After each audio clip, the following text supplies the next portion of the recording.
Cuando la escotilla se cerró por última vez antes de sumergirse, los submarinistas sabían que acababan de despedirse del mundo de los vivos, y que tal vez nunca volverían a verlo. Ese sonido metálico, ese golpe seco que sellaba el casco, era el inicio de semanas completas atrapados en un cilindro de acero a cientos de metros bajo el océano, donde cada respiración podía ser la última y donde la locura acechaba en cada rincón oscuro. Lo que estos hombres vivieron dentro de esas máquinas de guerra desafía todo lo que conocemos sobre resistencia humana, y te aseguro que cuando termines de escuchar esta historia, nunca volverás a ver el océano de la misma manera. Si quieres descubrir más relatos que te pondrán los pelos de punta, suscríbete ahora mismo porque esto apenas comienza. La primera vez que un hombre joven cruzaba la escotilla de un submarino de guerra durante la Segunda Guerra Mundial, no tenía idea del infierno claustrofóbico que le esperaba. Hablamos de embarcaciones que medían apenas 70 metros de largo y 7 de ancho, donde se apiñaban entre 60 y 80 tripulantes junto con torpedos, municiones, provisiones y maquinaria pesada. El espacio era tan reducido que los marineros literalmente dormían entre los torpedos, usando los misiles como almohadas, sabiendo que esas mismas armas que les servían de cama podrían explotar si recibían un impacto enemigo. El aire dentro del submarino era denso, húmedo y viciado, una mezcla tóxica de diésel, sudor humano, comida podrida y emanaciones químicas de las baterías. Los hombres respiraban ese cóctel letal día tras día, sintiendo como sus pulmones se llenaban de algo que apenas podía llamarse oxígeno. Pero el aire no era lo peor. La humedad dentro de un submarino sumergido alcanzaba el 100%, convirtiendo cada superficie metálica en un imán para el moho y la corrosión. Las paredes sudaban constantemente, goteando sobre los hombres mientras dormían, mientras comían, mientras trabajaban. La ropa nunca se secaba. Jamás. Los submarinistas pasaban semanas enteras con la misma ropa empapada pegada al cuerpo, sintiendo como la piel se les separaba, se les agrietaba, se les infecta. Las infecciones por hongos eran tan comunes que se consideran parte normal de la vida submarina. Los pies se pudran dentro de las botas mojadas, la piel entre los dedos se abría en heridas supurantes, y no había nada que hacer excepto aguantar el dolor y seguir cumpliendo con el deber. Dormir era una tortura en sí misma. En los submarinos alemanes U-Boot, por ejemplo, había tan pocas literas que los tripulantes tenían que compartirlas en turnos, un sistema que llamaban cama caliente. Cuando un marinero terminaba su guardia de 8 horas, iba directo a ocupar la litera que acababa de dejar libre su compañero, aún caliente y empapada en sudor ajeno. Algunos hombres dormían en los pasillos, otros en cualquier hueco disponible entre la maquinaria, y los más desafortunados simplemente se desplomaron donde podían, apoyados contra una pared de metal helado o sobre un montón de cuerdas. El sueño era interrumpido constantemente por alarmas, por el estruendo de las cargas de profundidad explotando cerca del casco, por el terror puro que te despertaba en mitad de la noche con el corazón desbocado, preguntándote si ese crujido que acabas de escuchar era el sonido del metal cediendo ante la presión del océano. Y entonces estaba la comida. Al principio de una misión, durante los primeros días, la alimentación era relativamente decente. Pan fresco, salchichas, algunas verduras, quizás hasta frutas. Pero el espacio de almacenamiento era tan limitado que la comida fresca duraba menos de una semana. Los submarinos no tenían refrigeración adecuada, así que todo se echaba a perder rápidamente en ese ambiente húmedo y caliente. El pan se llenaba de moho verde en cuestión de días. Las salchichas empezaban a oler mal. Las papas brotaban y se podrían. Pero aquí viene lo que realmente te va a impactar. Los submarinistas no podían darse el lujo de desperdiciar nada, absolutamente nada, así que simplemente cortaban las partes podridas y se comían el resto. A medida que pasaban las semanas, la dieta se reducía a latas de conserva, galletas duras como piedras que había que remojar en agua o café para poder masticarlas, y una especie de pasta gelatinosa hecha con grasa y carne procesada que los alemanes llamaban manteca del diablo. El sabor era indescriptible, una mezcla rancia que revolvía el estómago, pero era eso o morir de hambre. Los cocineros, héroes no reconocidos de estas misiones, trabajaban en cocinas minúsculas, apenas del tamaño de un armario, donde intentaban preparar comidas para 80 hombres usando un par de hornillas y ollas diminutas. Cocinaban en medio del balance constante del submarino, esquivando tuberías calientes y vapor hirviendo, tratando de crear algo remotamente comestible con ingredientes que llevaban semanas pudriéndose. Pero lo que estaba a punto de ocurrir cuando un submarino era detectado por el enemigo cambiaba todo para siempre, porque la verdadera pesadilla no era vivir en esas condiciones, sino hacerlo mientras te cazaban como a un animal en la oscuridad del océano. Cuando los sonares enemigos detectaban la presencia de un submarino, comienza una persecución que podía durar horas o incluso días enteros. Los destructores aliados lanzan cargas de profundidad, barriles de explosivos de 300 kilos que caían desde la superficie y explotaban a diferentes profundidades, creando ondas de choque capaces de aplastar el casco de un submarino como si fuera una lata de refresco. Los tripulantes tenían que permanecer en completo silencio, sin moverse, apenas respirando, mientras escuchaban el terrorífico sonido de esas cargas cayendo al agua, uno tras otro, sintiendo las explosiones sacudir toda la embarcación, viendo cómo las luces parpadeaban, cómo se soltaban válvulas, cómo empezaban a aparecer goteras en el casco. En esos momentos de persecución, el submarino descendía lo más profundo posible, muy por debajo de su límite de diseño seguro. La presión del agua era tan inmensa que el casco de acero gemía y crujía constantemente, emitiendo sonidos espeluznantes que hacían pensar que la estructura estaba a punto de colapsar en cualquier segundo. Los remaches comenzaban a saltar disparados como balas, dejando chorros de agua marina entrando a presión. Los hombres se miraban unos a otros en la penumbra, sudando hielo, sabiendo que si el casco cedía, la muerte sería instantánea. El océano entraría con tanta fuerza que los aplastará antes de que pudieran siquiera gritar. Y si quieres saber cómo terminaban estas situaciones límite y qué técnicas usaban para sobrevivir cuando todo parecía perdido, quédate hasta el final y no olvides suscribirte porque esta historia se pone aún más intensa. Durante estos ataques, que podían prolongarse 12, 18, hasta 24 horas seguidas, los submarinistas permanecían completamente inmóviles en sus puestos. No podían hacer ruido alguno. Nada de hablar, nada de moverse, ni siquiera podían usarlos baños porque el sonido del agua al tirar de la cadena podría ser detectado por los hidrófonos enemigos. Los hombres orinan en botellas o simplemente se orinaban encima. Algunos perdían el control de sus intestinos del puro terror. El hedor se volvía insoportable, una mezcla nauseabunda de miedo, desechos humanos y aceite de maquinaria, pero nadie podía hacer nada al respecto. Solo esperar. Esperar y rezar. El sistema de reciclaje de aire en estos submarinos era primitivo y peligroso. Usaban scrubs de cal sodada para absorber el dióxido de carbono que los hombres exhalaban, pero estos sistemas tenían una capacidad limitada. A medida que pasaban las horas sumergidos, especialmente durante persecuciones prolongadas, los niveles de CO2 aumentaron peligrosamente. Los síntomas comenzaban con dolores de cabeza intensos, luego venían las náuseas, después la desorientación y la confusión. Los hombres empezaban a ver cosas que no estaban ahí, a escuchar voces, a perder la noción de dónde estaban o qué estaban haciendo. Algunos caían inconscientes. Otros sufrían convulsiones. Y todo esto mientras el enemigo seguía ahí arriba, buscándolos, esperando el momento de lanzar la siguiente tanda de cargas de profundidad. Cuando finalmente el submarino lograba escapar y podía volver a subir a profundidad de periscopio o emerger para recargar las baterías y renovar el aire, era como volver a nacer. Los hombres subían a cubiertas si las condiciones lo permitían, respirando grandes bocanadas de aire fresco, sintiendo el viento en la cara, viendo las estrellas por primera vez en semanas. Algunos lloraban de alivio. Otros simplemente se quedaban ahí parados, temblando, procesando el trauma de lo que acababan de vivir. Pero estas pausas eran breves, peligrosísimas, porque un submarino en superficie era extremadamente vulnerable. Los aviones de patrulla aliados podrían detectarlos en cualquier momento, y entonces tendrían tal vez 30 o 40 segundos para sumergirse de emergencia antes de que las bombas comenzaran a caer. La higiene personal era prácticamente inexistente. Los submarinos llevaban cantidades muy limitadas de agua dulce, reservada principalmente para beber y para los sistemas de enfriamiento de los motores. No había agua para ducharse, para lavarse las manos, ni siquiera para afeitarse adecuadamente. Los hombres pasaban misiones completas de 6 a 8 semanas sin bañarse jamás. La piel se cubría de una capa grasosa de mugre, sudor y sal. El pelo se apelmaza.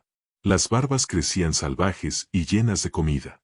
El olor corporal era tan intenso que cuando los submarinistas finalmente regresaban a puerto y entraban en los bares o restaurantes, la gente los identificaba inmediatamente y muchas veces les pedían que se fueran porque el hedor era insoportable.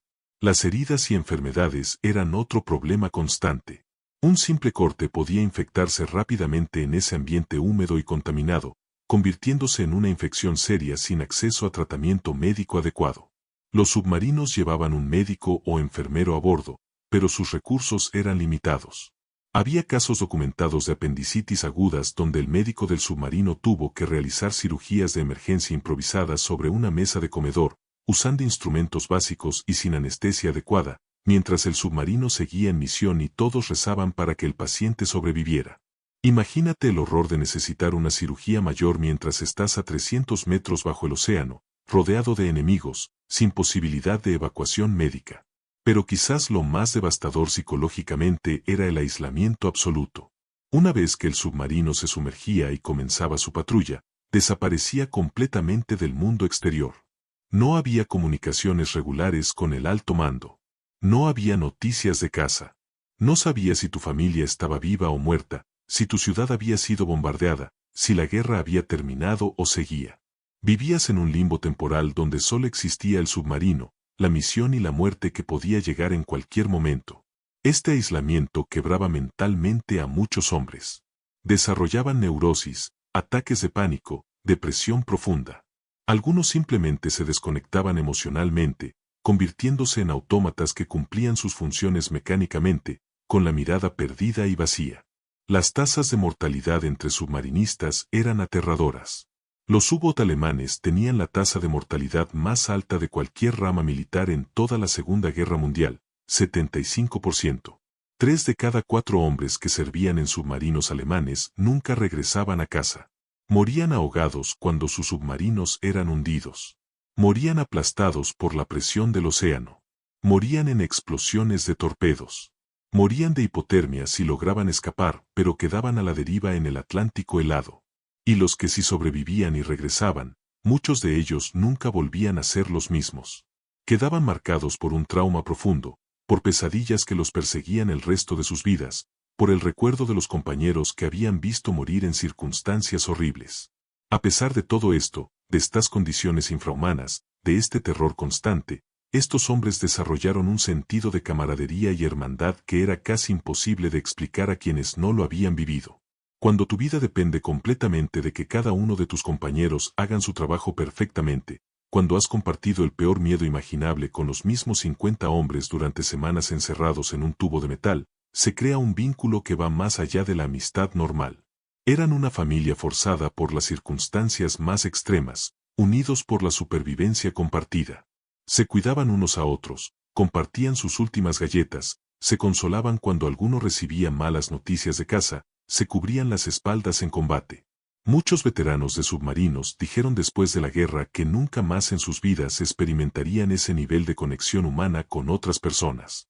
Había rituales y tradiciones que ayudaban a mantener algo de cordura y normalidad en medio del caos. Celebraban cumpleaños improvisados con lo que tuvieran disponible. Organizaban pequeñas ceremonias cuando cruzaban la línea del Ecuador o alcanzaban algún hito en su misión. Contaban historias, compartían recuerdos de casa, hablaban sobre lo que harían cuando finalmente terminara la guerra.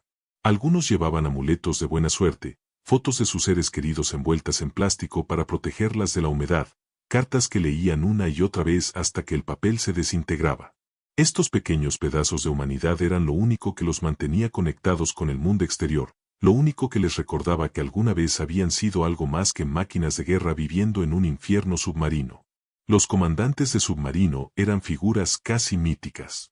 Tenían que ser líderes excepcionales, capaces de mantener la moral de la tripulación alta incluso en las peores circunstancias, de tomar decisiones de vida o muerte en segundos, de navegar por intuición. Cuando los instrumentos fallaban, de saber exactamente cuándo atacar y cuándo retirarse. Un buen comandante podía hacer la diferencia entre una tripulación que completaba su misión y regresaba a casa, y una que terminaba en el fondo del océano. Los mejores comandantes conocían a cada uno de sus hombres por nombre, sabían cuando alguien estaba llegando a su límite psicológico, entendían que mantener la esperanza viva era tan importante como mantener los motores funcionando. Cuando finalmente un submarino regresaba a puerto después de una misión exitosa, la escena era surreal. Los hombres que bajaban por la pasarela apenas parecían humanos. Estaban demacrados, sucios más allá de lo imaginable, con la piel pálida por semanas sin ver el sol, las ropas hechas jirones y apestando a cosas indescriptibles. Muchos habían perdido 10 o 15 kilos de peso. Algunos tenían que ser ayudados a caminar porque sus piernas se habían debilitado por la falta de ejercicio y la mala alimentación. Pero en sus ojos había algo más. Había supervivencia, había orgullo, había el conocimiento de que habían enfrentado lo peor que la guerra podía ofrecerles y habían vivido para contarlo. Lo extraordinario es que después de unas pocas semanas de descanso, recuperación y licencia, estos mismos hombres volvían a subirse a un submarino y lo hacían todo de nuevo. Una y otra vez. Misión tras misión. Sabiendo perfectamente lo que les esperaba. Sabiendo las probabilidades estadísticas de no regresar. Y aún así, volvían. Algunos lo hacían por sentido del deber. Otros porque se habían acostumbrado tanto a esa vida que no sabían hacer otra cosa. Muchos volvían por sus compañeros, porque no querían abandonar a su tripulación, porque esa familia submarina se había convertido en lo más importante de sus vidas. Era una locura, una valentía inexplicable, o quizás simplemente era la única forma que conocían de lidiar con el trauma, volver a meterse en la fuente de ese trauma una y otra vez hasta que finalmente la guerra terminara o hasta que su suerte se acabara. Los submarinistas que lograban completar múltiples misiones desarrollaban una especie de sexto sentido, una intuición sobrenatural que les permitía detectar peligros antes de que los instrumentos los confirmaran. Veteranos con 10 o más patrullas completadas podían sentir cuando un destructor enemigo estaba cerca, incluso antes de que el sonar lo detectara. Reconocían patrones en los sonidos del océano, sabían distinguir entre el ruido de un banco de peces y el de una hélice distante, podían interpretar cada crujido del casco y determinar si era normal o si significaba un problema estructural grave. Esta experiencia los convertía en recursos invaluables, verdaderos maestros de la guerra submarina cuyo conocimiento se transmitía oralmente a los reclutas novatos que llegaban aterrorizados a sus primeras misiones. Pero el precio psicológico de acumular esa experiencia era devastador. Con cada misión completada, con cada ataque sobrevivido, el estrés se acumulaba como capas de pintura oxidada sobre metal. Los veteranos desarrollaban tics nerviosos, no podían dormir sin despertarse gritando, saltaban ante cualquier ruido fuerte, y muchos recurrían al alcohol en cantidades preocupantes durante sus permisos en tierra, tratando desesperadamente de ahogar los recuerdos. Había casos documentados de submarinistas experimentados que simplemente se derrumbaban mentalmente a mitad de una misión, que se quedaban paralizados durante un ataque enemigo, incapaces de moverse o responder, con la mirada fija en la nada mientras sus compañeros luchaban por mantener el submarino a flote. El alto mando alemán eventualmente tuvo que establecer límites al número de patrullas que un hombre podía completar antes de ser relevado permanentemente del servicio submarino, aunque estos límites rara vez se respetaban debido a la desesperada necesidad de tripulaciones experimentadas. La tecnología dentro de estos submarinos era simultáneamente avanzada para su época y terriblemente primitiva. Los sistemas de navegación dependían de cálculos manuales, mediciones de estrellas cuando estaban en superficie, y pura estimación cuando estaban sumergidos.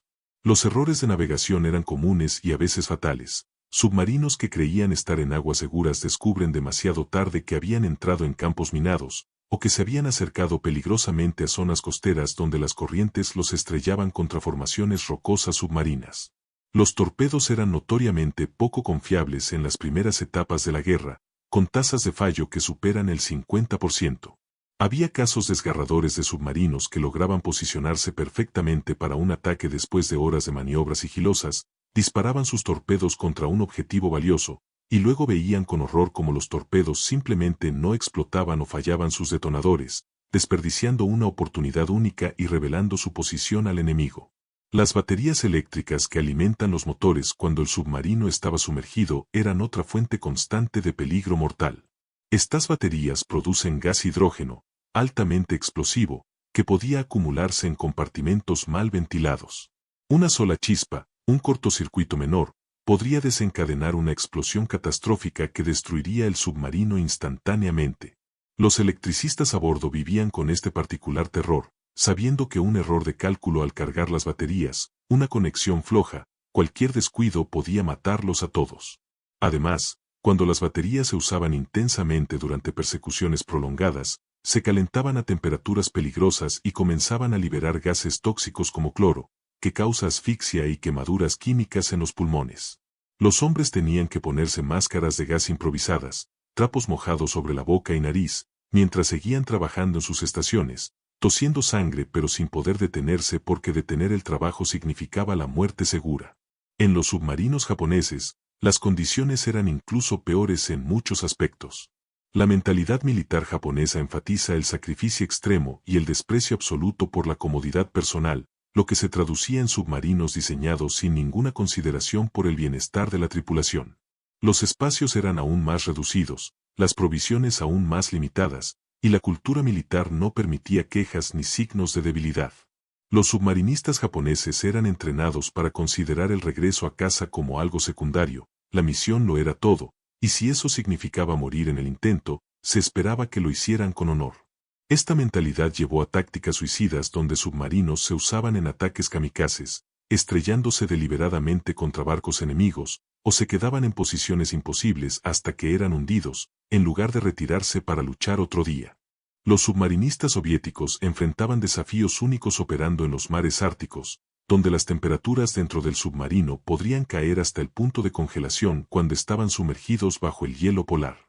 El condensado del aliento de los hombres se congelaba en las paredes metálicas, creando capas de escarcha que tenían que rasparse constantemente. Los instrumentos se congelaban y dejaban de funcionar. El agua marina que se filtraba se convertía en hielo, expandiéndose y amenazando con romper tuberías y válvulas. Y si el submarino sufría daños críticos bajo el hielo, no había forma de emerger a la superficie para escapar, estaban atrapados bajo una capa sólida de hielo de metros de espesor, condenados a morir por asfixia o hipotermia mientras el submarino se hundía lentamente hacia el fondo del océano. Las historias de supervivencia milagrosa son tan numerosas como las tragedias. Hubo submarinos que fueron dados por perdidos después de ataques devastadores, pero que lograron regresar a puerto después de semanas de reparaciones improvisadas en el mar, mantenidos a flote por la pura determinación de sus tripulaciones. El U-96 alemán, por ejemplo, sufrió un bombardeo tan severo que su torre de mando quedó destrozada, matando a varios oficiales, pero la tripulación logró mantener el submarino sumergido y operacional, navegando sin periscopio durante días hasta llegar a aguas seguras. Otro caso legendario fue el del USS Tang estadounidense, que fue hundido por uno de sus propios torpedos defectuosos que dio un giro completo y volvió hacia el submarino que lo había disparado. De los 87 tripulantes a bordo, solo 9 lograron escapar del submarino hundiéndose y subir a la superficie, donde fueron rescatados por el mismo barco japonés que habían estado intentando hundir. La comida, ese aspecto tan básico de la supervivencia humana, se convertía en una obsesión para los submarinistas. En los últimos tramos de misiones largas, cuando las provisiones se agotaban y solo quedaban las raciones de emergencia, los hombres pasaban horas hablando sobre comida, describiendo en detalle los platos que comerían cuando regresaran a casa, compartiendo recetas familiares, debatiendo apasionadamente sobre cuál era el mejor restaurante de su ciudad natal. Estas conversaciones sobre comida servían como una forma de escape mental, una manera de transportarse temporalmente fuera de ese cilindro claustrofóbico y volver a un mundo donde existían cosas como pan fresco recién horneado, frutas jugosas, carnes asadas, cerveza fría. Los cocineros más creativos intentaban hacer milagros con las raciones limitadas, inventando platos extraños que mezclaban conservas de pescado con galletas machacadas y salsa de tomate, creando algo que técnicamente era comestible aunque su sabor fuera cuestionable. Pero había momentos, breves y preciosos momentos, de belleza inesperada incluso en medio de ese infierno. Cuando un submarino emergió en medio del océano en una noche clara, lejos de cualquier ruta de patrulla enemiga, y los hombres podían subir a cubierta por unos minutos, experimentaron algo trascendental.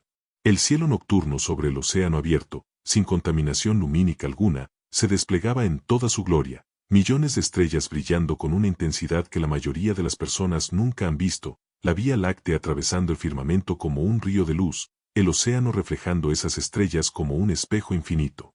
Submarinistas que llevaban semanas sin ver más que metal oxidado y penumbra describen esos momentos como experiencias casi religiosas, instantes de paz absoluta donde olvidaban por completo la guerra, el peligro, todo excepto la belleza abrumadora del universo.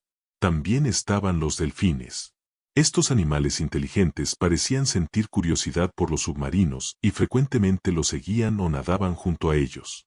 Los operadores de sonar podían escuchar sus clics y silbidos, sus llamados y canciones, y estos sonidos se convertían en una compañía reconfortante en la soledad de las profundidades.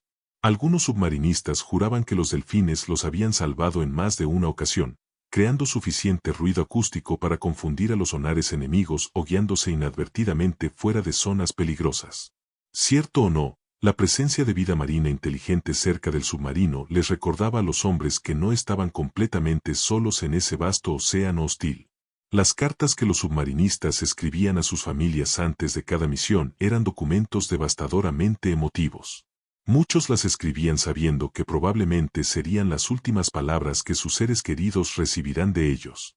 En esas cartas, hombres rudos y curtidos por la guerra se permitían ser vulnerables, expresando su amor, sus miedos, sus esperanzas para el futuro, pidiendo perdón por no haber sido mejores esposos o padres, dejando instrucciones para cuidar de la familia si no regresaban.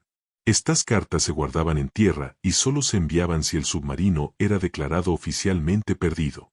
Familias enteras vivían en un estado de ansiedad permanente, sin saber durante semanas o meses si sus seres queridos estaban vivos o muertos, esperando noticias que a veces nunca llegaban, o que llegaban en forma de una de esas cartas finales que confirmaban sus peores temores. Los submarinistas que sobrevivieron a la guerra enfrentan un desafío diferente pero igualmente difícil: reintegrarse a la vida civil normal después de haber vivido en el extremo absoluto de la experiencia humana. ¿Cómo explicas a alguien que nunca ha estado en combate lo que se siente estar atrapado a 300 metros bajo el agua mientras explosiones sacuden tu mundo y sabes que la muerte puede llegar en cualquier segundo? ¿Cómo vuelves a preocuparte por cosas mundanas como el tráfico o las facturas cuando has sobrevivido a situaciones donde cada respiración era un regalo? Muchos veteranos simplemente no podían. Se aislaban socialmente, incapaces de conectar con personas que no habían compartido sus experiencias. Algunos encontraban consuelo únicamente en reuniones con otros veteranos submarinistas, donde podían hablar libremente sin tener que explicar o justificar nada, donde todos entendían este lenguaje compartido de trauma y supervivencia.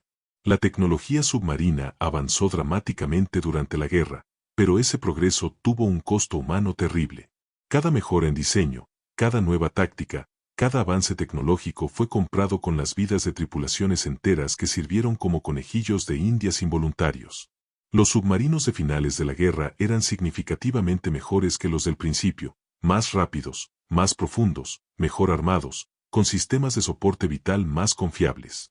Pero esas mejoras llegaron demasiado tarde para los miles de hombres que habían muerto en los modelos anteriores, y en cualquier caso, ninguna cantidad de tecnología podría eliminar completamente el peligro fundamental de la guerra submarina. Uno de los aspectos más perturbadores de la vida submarina era la imposibilidad de dar sepultura digna a los camaradas caídos. Si alguien moría durante una misión, ya fuera por heridas de combate, enfermedad o accidente, su cuerpo no podía ser preservado adecuadamente en el espacio reducido y el calor del submarino. En la mayoría de casos, el cuerpo tenía que ser envuelto con peso y expulsado por uno de los tubos de torpedos durante la noche, entregado al océano. Esta práctica era profundamente traumática para los supervivientes, que tenían que seguir viviendo y trabajando en ese mismo espacio donde su compañero había muerto, sabiendo que su cuerpo ahora yacía en algún lugar del fondo del mar, sin lápida ni ceremonia apropiada. Y si el submarino entero era hundido, entonces todos compartían esa tumba acuática, sus cuerpos sellados eternamente dentro del casco de acero, descendiendo lentamente hacia las profundidades abisales donde la presión eventualmente colapsaría el metal. Los submarinos hundidos se cuentan por miles en los océanos del mundo, monumentos sumergidos a la valentía y el sacrificio de aquellos que los tripulaban.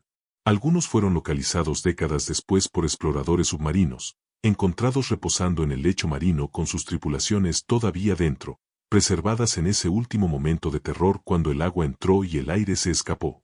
Estos descubrimientos son escalofriantes pero también sagrados, tumbas de guerra que merecen respeto y que nos recuerdan el precio real de los conflictos armados. Cada uno de esos submarinos hundidos representa decenas de familias destrozadas, de vidas jóvenes cortadas en su plenitud, de potencial humano perdido para siempre en las profundidades. Lo que estos hombres lograron, lo que soportaron, desafía la comprensión moderna. Vivimos en una época donde la incomodidad más mínima nos parece intolerable, donde nos quejamos si el wifi es lento o si la comida tarda en llegar. Pero estos submarinistas vivieron durante semanas en condiciones que harían que una prisión moderna pareciera un hotel de lujo, y lo hicieron sabiendo que en cualquier momento podían morir de las formas más horribles imaginables. No tenían terapeutas a quienes acudir, no tenían medicamentos para la ansiedad o la depresión, no tenían la opción de simplemente renunciar cuando las cosas se ponían difíciles. Tenían solamente su deber, sus compañeros, y una reserva de fortaleza interior que la mayoría de nosotros nunca tendremos que descubrir si poseemos. Esta historia no se trata solo de tecnología militar o de tácticas de guerra. Se trata de la capacidad humana para resistir lo imposible, para mantener la humanidad en circunstancias diseñadas para destruirla, para formar conexiones profundas precisamente en los momentos de mayor desesperación. Se trata de hombres ordinarios que hicieron cosas extraordinarias no porque fueran superhéroes o porque carecieran de miedo, sino precisamente porque tenían miedo y lo enfrentaron de todas formas, día tras día, misión tras misión, hasta que finalmente pudieron regresar a casa o hasta que el océano los reclamó para siempre. Su legado no está en los submarinos que tripulaban ni en las batallas que libraron, sino en el ejemplo que nos dejaron sobre lo que significa verdaderamente el coraje, la lealtad y el sacrificio. Si esta historia te ha conmovido, si te ha hecho reflexionar sobre tu propia vida y lo que serías capaz de soportar, entonces ha cumplido su propósito. Estas historias necesitan ser contadas y recordadas porque cuando olvidamos lo que generaciones anteriores sufrieron, perdemos una parte esencial de nuestra comprensión sobre qué significa ser humano. Suscríbete para más historias que te harán ver el mundo de manera diferente. Comparte este video con alguien que necesite recordar que dentro de cada persona hay una reserva de fuerza que ni siquiera imaginamos, y nunca olvides que cuando miras al océano, bajo esas olas tranquilas descansan los restos de miles de hombres valientes que dieron todo por algo más grande que ellos mismos.